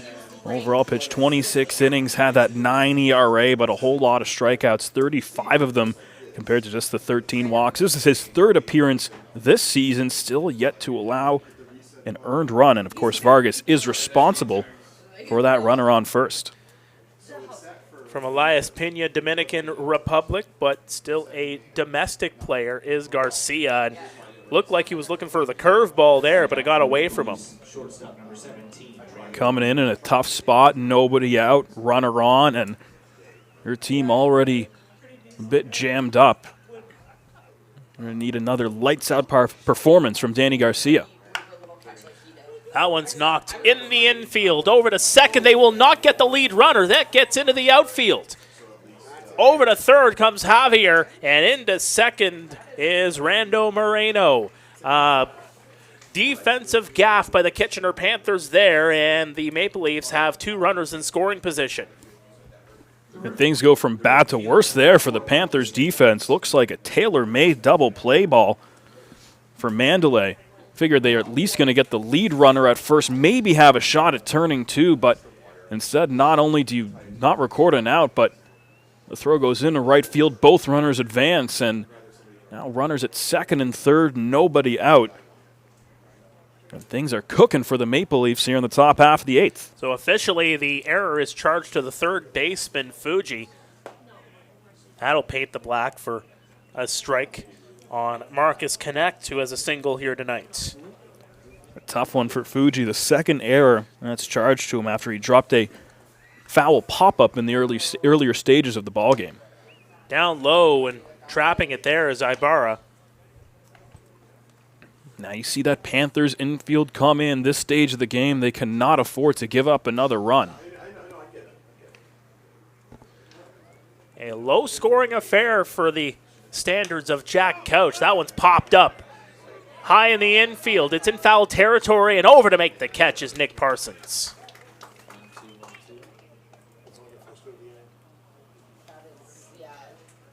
Parsons calls off Ibarra, who looked like he was tracking it down, but Nick says, I got this. Caught that one in the lights, but was able to see it. Yeah, that's the first baseman's ball all the way, and Parsons coming in, of course, off the bench as a defensive replacement and into a big spot there. You let that ball drop in foul territory, gives second life for a connect, but instead they get a big first out. And there's one painting the inside edge for a strike. Quick scoreboard update. Bottom 8 in Welland. The Jackfish have extended their lead at 7-1 over Brantford. Swing and a miss for strike number 2. So Welland 7, Brantford 1. The Barry Baycats leading 9-2 on the Barnstormers in the bottom of the 7th Athletic Culture Stadium up there in Simcoe County. The delivery from Garcia, just missing outside. Garcia really efficient in the 2 outings he's had this year. 13 pitches in his first appearance, 24 on Sunday against London, and efficient as well and all over the strike zone. 16 strikes of those 24 pitches Sunday. That one sent a long way. Playable, though, in right field. Catch is made by Penalve. The throw into the infield, and they're going to get the runner at third base. And that's a timing play. Does the run count, folks? The umpire says the run counts, but Ibarra didn't agree with the call, but from here it looked like that runner just came in to score in time. So the catch was made out in right field, the throw was made, and it looked like the runner came across before the tag was applied. So they are going to count the run. The Maple Leafs extend their lead just a little bit more. It is now 5-1 as we go to break. Bottom 8 upcoming here from Jack Couch.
Welcome back to Panthers TV. Mark Pare, Ian Joudrey here with you. Eugene Lee comes into the ball game for the Maple Leafs. An interesting final play in the bottom half of, or the top half rather, of the 8th. As a run did come across.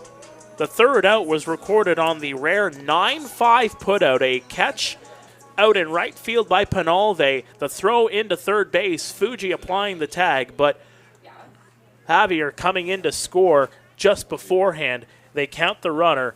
2 runs come in to score in that inning. Maple Leafs 5, Panthers just the 1 run. And again, Eugene Lee coming into the ball game, the third pitcher here for the Maple Leafs tonight. And it was certainly the right call. Just looked like a typical sacrifice fly from Pare, but ends up being a double play. High fly ball from Nick Parsons, who came in to sub as part of that defensive substitution. He takes the spot of Wander Santana in the 9-hole, and he will fly out for the first out of the inning.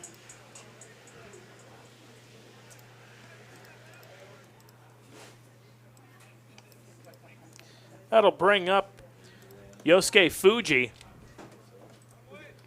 And that hit him. It did hit him. So the first pitch he sees makes some contact, but not the way he would have thought, and he will get on board.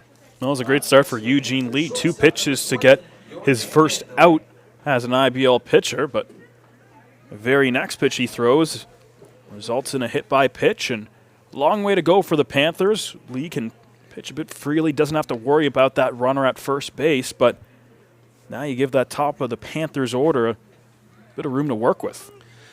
Jordan Mandalay, the shortstop, now in the box. That'll be ball number 1. And Eugene Lee from Seoul, South Korea, played for McGill and St. Andrews College, majored in science, microbiology, and immunology. Speaking of McGill University, want to send out a congratulations to Jet Jarvis getting his degree at McGill University. Saw some posts on social media from the Jarvis family.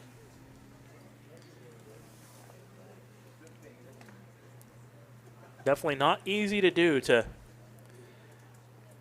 graduate, that's for sure. It takes a little bit of knowledge to get there, as that's a one-hopper in the dirt, 3-0 here on Mandalay. At least starting to look shaky these last couple pitches here. The hit batsman, of course, to Fuji, and now 2 in the dirt to Mandalay. Will Mandalay get the green light here? We'll have to see. Well upstairs, ball 4. Mandalay looks it off, and 2 runners are now aboard with 1 out. Awfully curious how long of a leash Rob Butler has for Eugene Lee here tonight. It has been the young unsung heroes getting it done for the Maple Leafs here this evening. Now it's up to Lee to play his part, and 2 on, 1 out. That's a big spot for Penalve. Yasvani Penalve, 1 for 2, a single and a walk. Right at belt level for strike number 1. A little bit more inside on that delivery from Lee. That's a big pitch just to get ahead in the count. First time so far since he came into the game.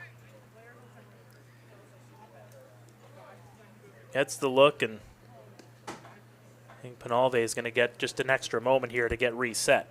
So again, Mandalay over at first, Fuji at second. A 5-1 Maple Leafs lead. Chopper in the infield. Justin Mara can't get to it, gets it over, and he's safe. Bases loaded here for the Panthers. That's a tough break for Justin Mara and the Maple Leafs. He was probably thinking double play, and that's the bit of hesitancy, was keeping an eye on the other 2 runners. Knows that the smart play in the situation they're in, up 4 runs, to take the sure out at first base. But when you take your eye off the ball, that's when it can pop out, and Lee, thinking that his first baseman has an easy routine play at first base, isn't giving 100%, going over to cover the bag, and that loads the bases. And that brings out Rob Butler to try to figure this one out, because just like that, with 1 away, the Panthers have the tying run at the dish in Junior Ibarra.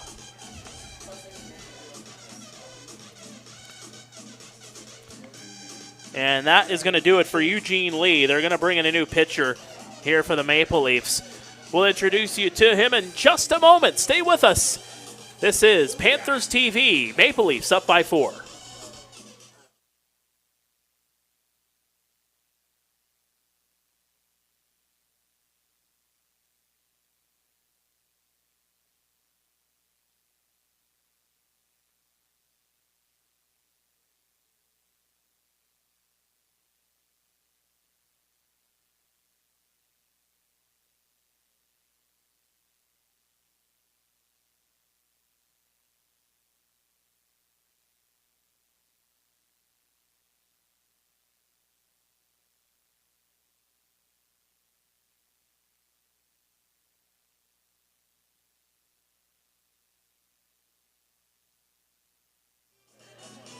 Welcome back inside Jack Couch Park. This is Panthers TV.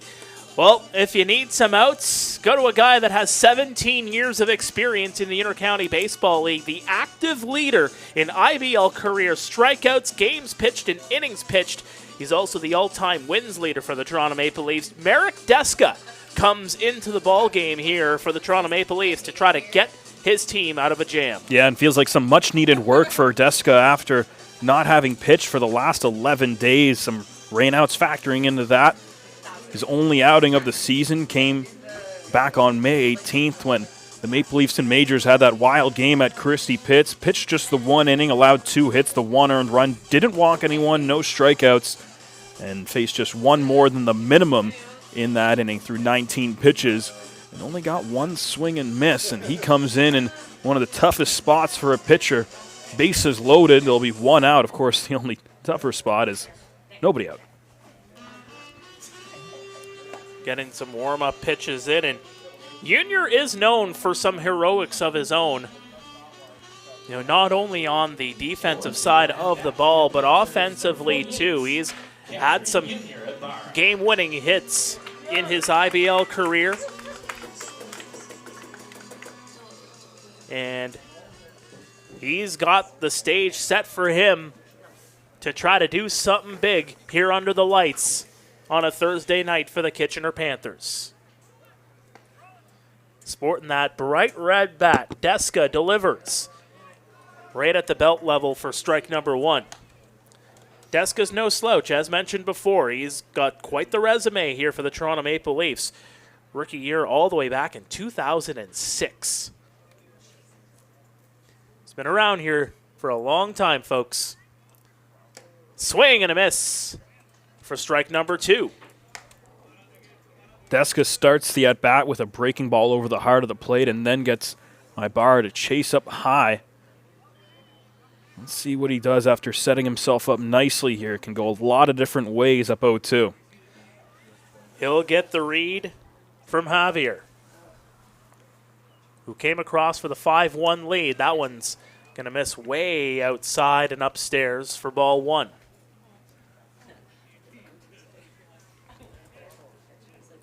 Again, Junior has hit into a pair of double plays here tonight. His other at-bat was a walk, so make that just a plate appearance. He's 0 for 2 here tonight. That's set high. Looks like it's playable. It's deep into left field.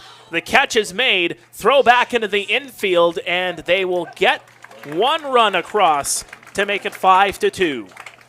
A sac fly for Junior Ibarra, and the Panthers get at least 1 run with the bases loaded here so far. Yeah, you know, he was thinking big hit with that swing with that deep fly ball in the left, and a night that the ball has not carried particularly well.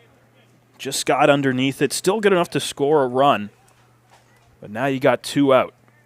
And that'll bring up A.J. Carosis, the DH.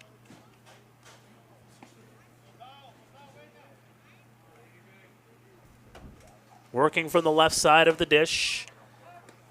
Good movement there from Deska for strike 1.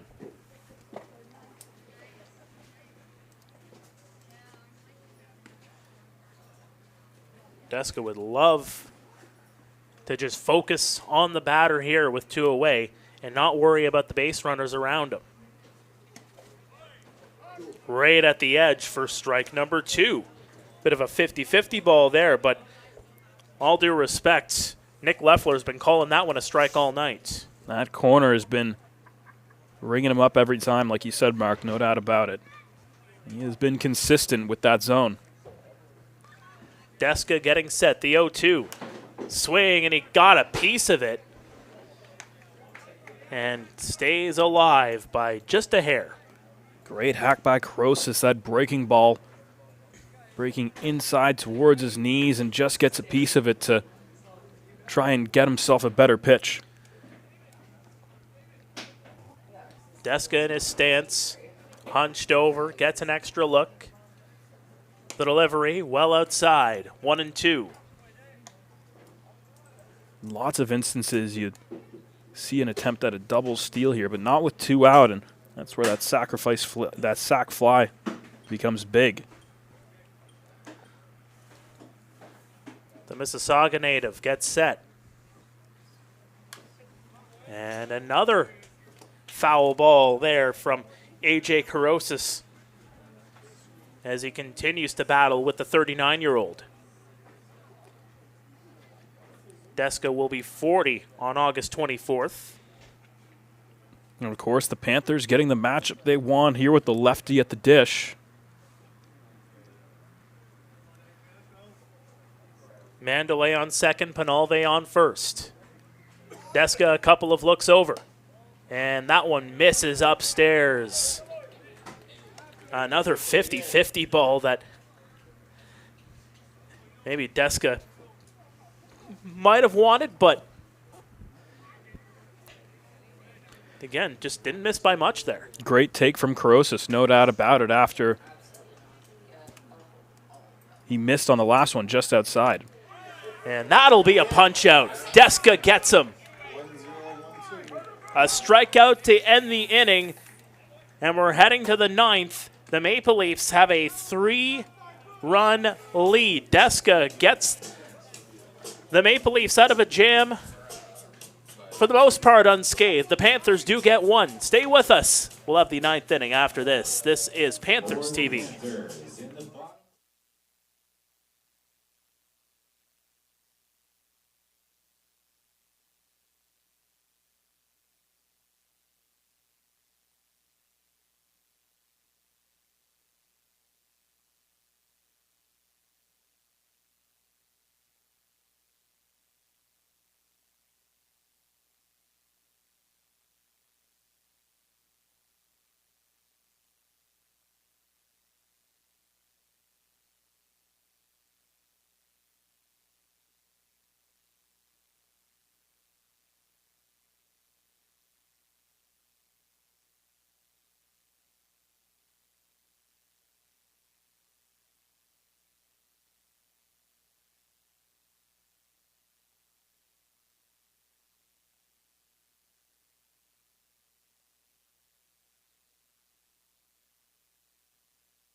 Welcome back to Kitchener Panthers baseball on YouTube. Mark Pare, Ian Joudrey here. Top of the ninth upcoming as the Mara brothers, at least one of them, will start things off here for the Toronto Maple Leafs. Justin finished off the eighth with a fly out. Dan Mara will start things off. Spencer Ross and Spencer McInnes due up here for the Leafs. A 5-2 lead on the Kitchener Panthers. A close game for the most part. That one's going to go across for strike one. Around the IBL, can't really say much of the same. Two blowouts also happening here tonight. The Welland Jackfish with a 13-1 lead on the Brantford Red Sox in the bottom of the eighth. Also bottom eight in Barrie. The Baycats 10, the Barnstormers just 2. And a note, the Baycats, they will be here on Sunday afternoon at 2 o'clock first pitch. Get your tickets now, kitchenerpanthers.com/tickets. As there is a strikeout for Danny Garcia. Should mention, too, for the Baycats, they're starting to heat up as their bats start to feel it a little bit more after an 0-3 start. Getting guys into the lineup a little bit more. They just got back Nolan Macabrota. Noel McGarry-Doyle also brought back into the lineup, making his season debut tonight for the Baycats. Again, Baycats will be here on Sunday afternoon. But before that, the Red Sox will be in town on Saturday. Again, 2 o'clock first pitch. Spencer Ross in the batter's box here, taking on Garcia. And Garcia red hot to start this ninth inning. 4 straight pitches, all called strikes. We have not seen one swing yet. Flipper in the infield, throw over to first, and unable to handle it there as Parsons. A dart there thrown by Fuji. And Parsons just cannot get a glove on it. That is going to be an error.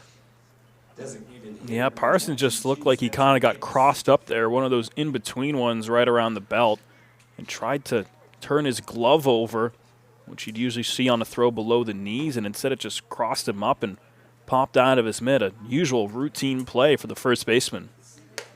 So the Leafs get a runner on board for Spencer McInnes, the DH. Again, in his IBL debut here tonight. And imagine you're going to be seeing him a little bit more around IBL parks this summer. That went into the dirt.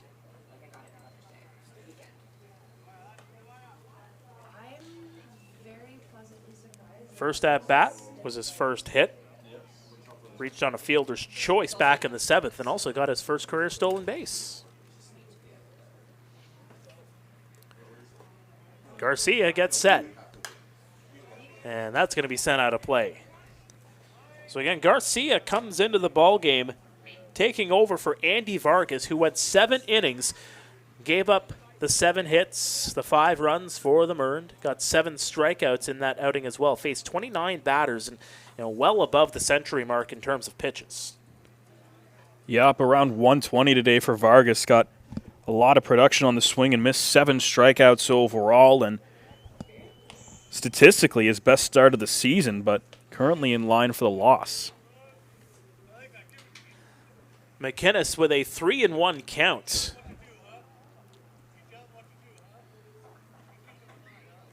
Garcia gets set.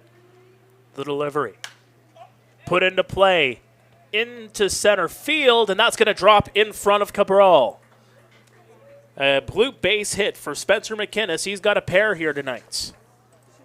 A really good couple at bats from the rookie this evening, and McInnes mentioned the perfect bunt his first time up. And even in his at-bats later in the game that didn't result in any hits, had just some really good productivity, stayed patient, fouled off some really good pitches from Vargas to stay alive. That time fouls off a couple before a little bloop in the center for his second knock of the evening. So a pair of runners are on board with one away here for Ben Sideranos, who has been playing quite well out in center field here tonight.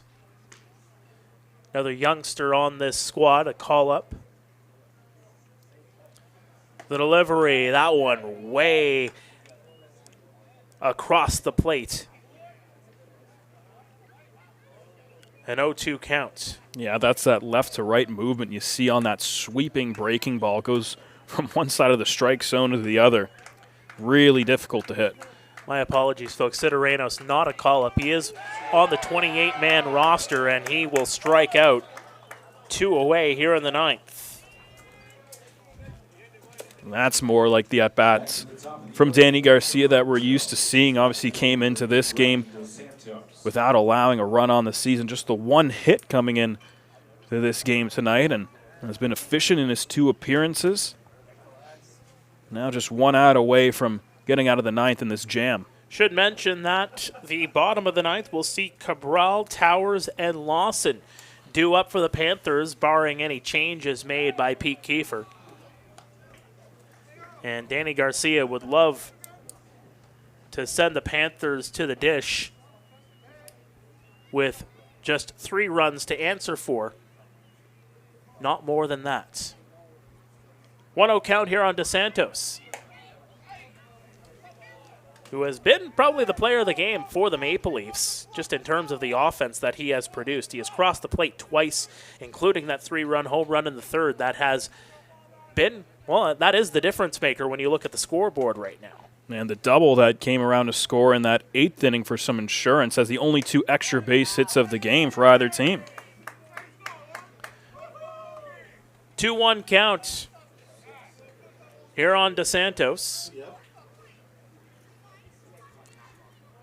Getting a look over there at Ross, who I think is just retying a shoe. You don't want to trip, young man.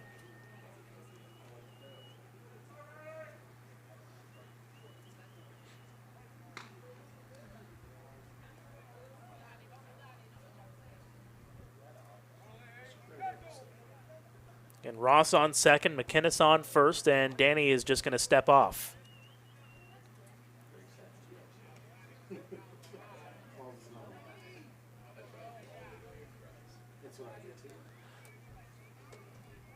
As it gets a little bit quieter here at Jack Couch, as tensions not really boiling over at all. Just tense moments with a very close, entertaining ball game here tonight as the pitching has really come out to play. Absolutely, kind of the exact opposite of what we expected. Both starting pitchers really brought it, especially after what looked like a bit of a rocky start for both of them. They settled in and gave their teams a chance to win. The delivery, and right in the spot. Both pitchers have been getting that corner all night. Interesting, to say the very least. Full count. Runners will be off on the pitch with 2 away. Garcia deals. Chopper. Handled there by Towers. Throw over to first in time. They'll get the out. We go to the bottom of the 9th. The Panthers down by 3. Stay with us. Not over by a long shot. There's no lead safe at Jack Couch. This is Panthers TV.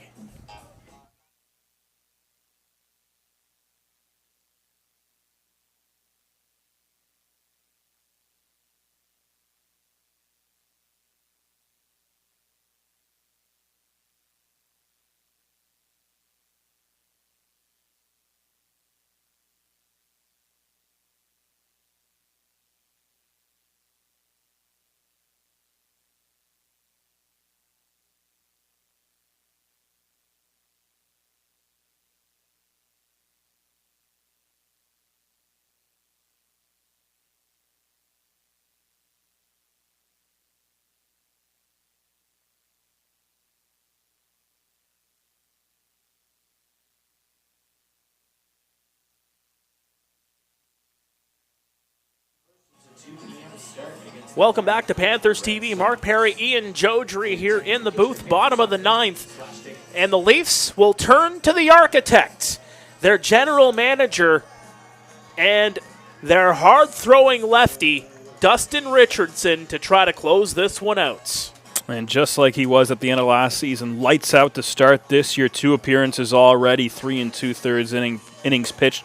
Has allowed the 5 hits, no earned runs, 7 strikeouts, and the 2 walks, and ended last season on a big shutout streak. And when you continue that into this year, he hasn't allowed an earned run since September 7th, 2 seasons ago. So 21.1 straight innings pitched without allowing a run for Dustin Richardson.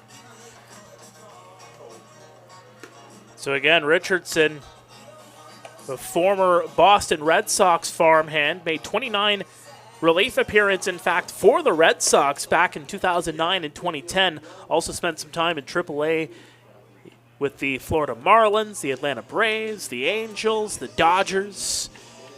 So you went to Dodger Stadium. Love Dodger Stadium. Point. Chavez Ravine. Ooh. That was the All-Star game you went to, right? Sure was. Did you get the home run derby in there too? That was the Juan Soto home run derby year when all the talk about where he was going to go at the trade deadline, and of course landed in the Bronx a couple weeks after winning that home run derby in a Nationals jersey.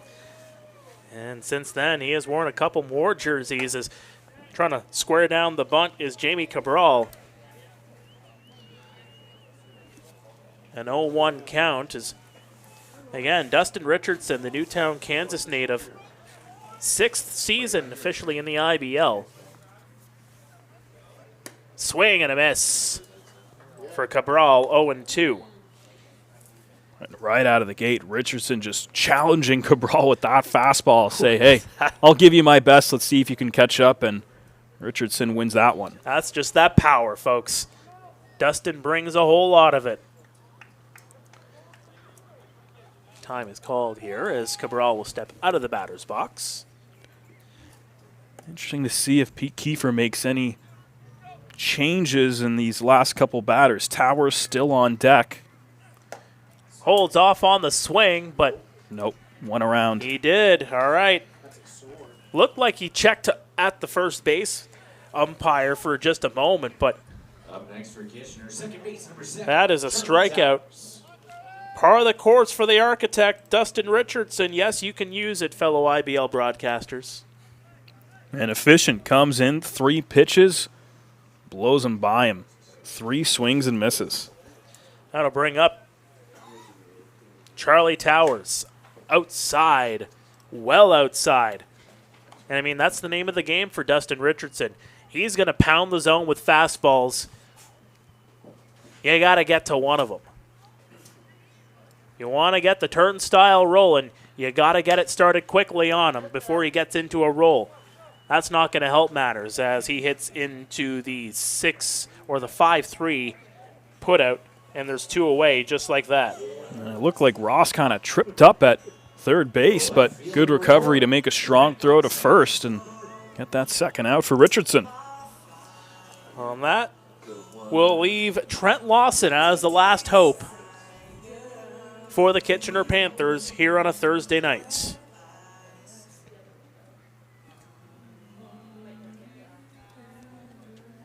Inside, but catches a bit of the black for strike 1. And again, Richardson is going to pound the zone, but he knows location. He's not just going to throw fast meatball over the heart of the dish. He's going to work those quadrants just like the best of them. Yeah, it's not just the velo, it's the pitch location as well and how well he commands that heater, whether it's down in the zone to try and get you to roll over, if he's going to get you to chase on the outside corner. He is a veteran when it comes to locating those pitches and commanding his fastball. It's a 1-1 count here on Lawson. The lefty will deal. That one's pounded high and deep, and that one is going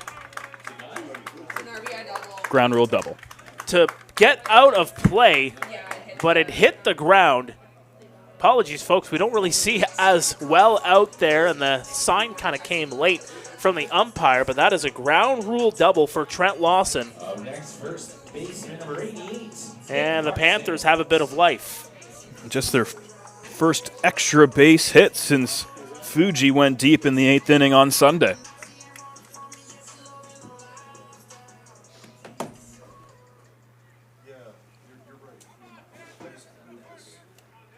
So with a runner in scoring position, here comes the blue bat of Nick Parsons. First pitch he sees off the mask of Javier. Doesn't appear too shaken up. No, I think he's all right. It's a tough cookie. Well, again, bottom of the 9th. Glad you can join us here on Panthers TV. Mark Pare, Ian Joudrey, next on the air on Saturday afternoon. 2 o'clock first pitch.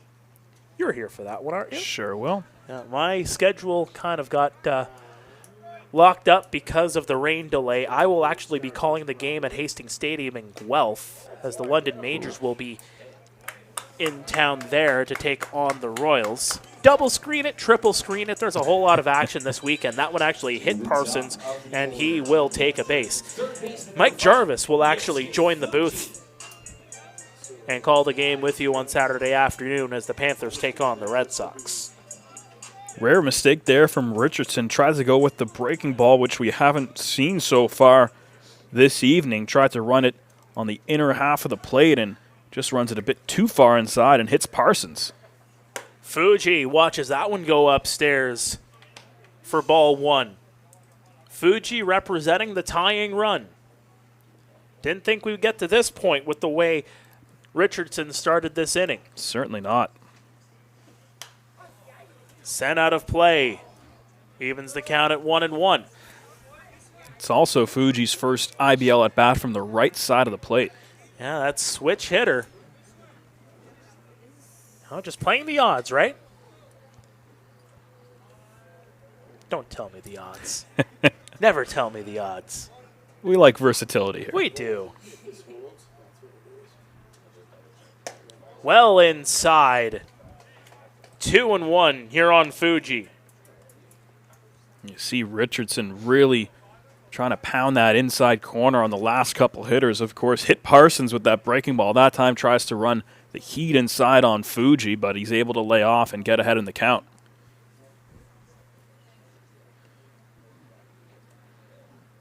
The 2-1, swing and a miss. And just like that, the Maple Leafs are a strike away. Commotion starting here at Jack Couch.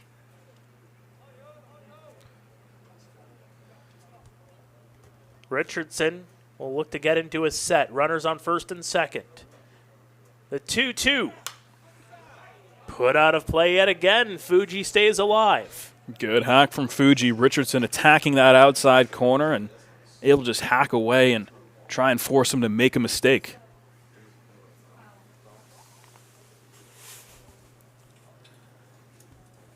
Two balls, two strikes, two out. Just twos all over the board on that beautiful new scoreboard out in left field. Chopper, and that one's going to go foul, and Fuji extends the at-bat by yet another pitch. Richardson last pitch going with that outside heater. That time he comes on the inner half of the plate, tries to jam up Fuji with a breaking ball, but does another good job of just staying alive in the count. He is a fighter. He is a battler.